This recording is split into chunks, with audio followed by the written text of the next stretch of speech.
Good morning. This is Bob Passy again, and in the third installment of the Democratic Rising America. Today, I want to talk about the issue of what's happening and the pressures that are being put on the people who supported Bernie Sanders now that Hillary looks like she may well have enough support to be the candidate in the convention. Um, the and it's really important from her perspective to get the Bernie Sanders support, because the people who supported Bernie Sanders on her side, because they represent an incredible number of people, many of whom were not able to vote because they were because of voting restrictions and because they were independents. In some places, you couldn't vote if you were an independent, or people just didn't think the primaries were all that important. But it will be a different deal, a different situation entirely when you get to the general election.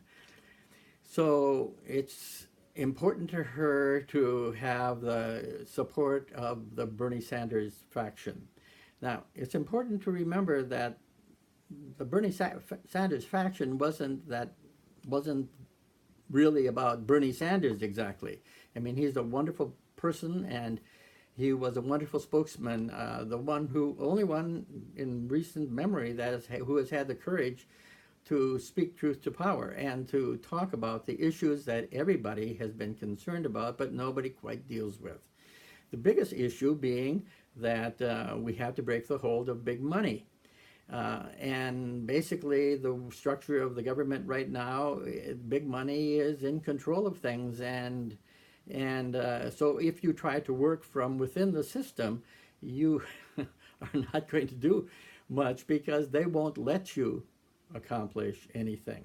Whether that goes so far as to close the government down, or simply be obstructionist, or simply garner enough votes because they own enough people in Congress. And at any rate, it's almost, I would say it's almost impossible. We have an oligarchy now, and that's the big money people and the corporations, and they don't allow things that they don't like. They're like the puppet masters. And the Democratic Party over the last few years, last couple decades actually, has moved more and more toward garnering the favors of the big money donors. They decided that the way to win elections was, in other words, they agreed with the Republicans. If you raise enough money, then you have a chance in the election. If you don't, you won't. And if you're operating within the arena of big money, of course, that's true. If you dare to go outside that arena, as Bernie Sanders has done, you find out that you can do it, that it is not written in stone.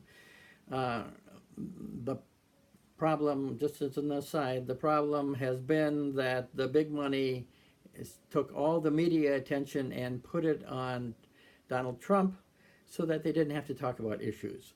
And they totally ignored Bernie Sanders and the issues that they didn't want to talk about. They simply gave them no media coverage, and now they're giving them some media coverage, but already the damage had been done. They made Donald Trump the centerpiece of this election. And they gave Hillary pretty much a pass. And the only one who hasn't given Hillary a pass was the people who supported Bernie Sanders. And the pass that they wanted to give Hillary was that she was willing to operate within the big money system. I mean, it'd be hard for anyone to argue that she doesn't have ties to big money. She has ties to the traditional powers in the last couple of decades, and that's what her selling point is. Well, it's fine. It sells people who believe in the big money system.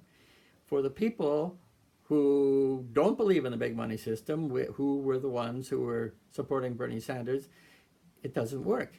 It would be sort of like if you were an abolitionist before the Civil War, and the person that you were supporting didn't win the primaries and didn't get to be the candidate in the election.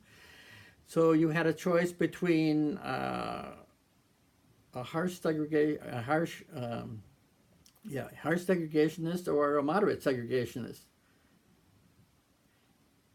And so, not much of a choice. If you don't believe that slavery and segregation were okay, then of course there's no one to vote for. You're voting against the thing that you hold most dear. Well, that's kind of where we are with this.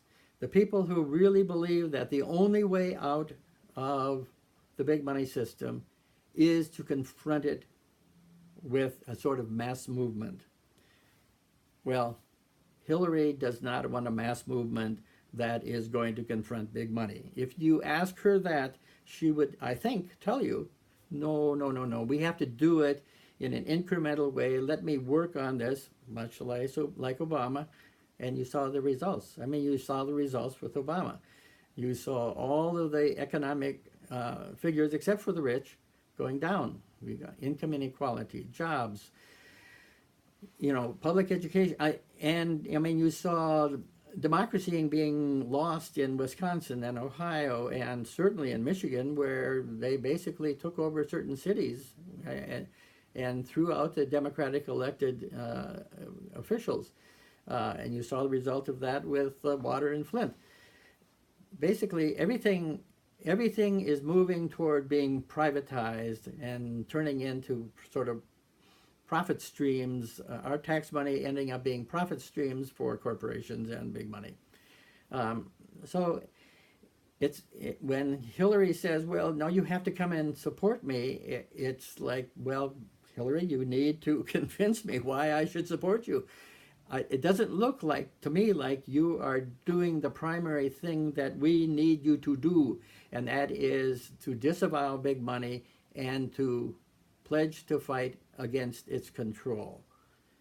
Now, I could be surprised, but I don't think I will be. I don't think she's ever going to disavow the big money and fight against it.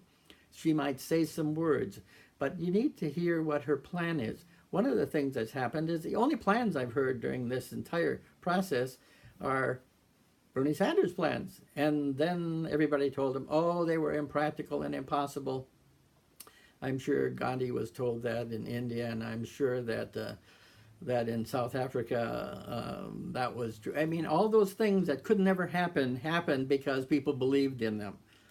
And so they're just trying to tell you that no, don't push for those kinds of changes. We have to kind of keep an even keel being that the big money runs things. So, I mean, I'm not trying to tell you not to support Hillary.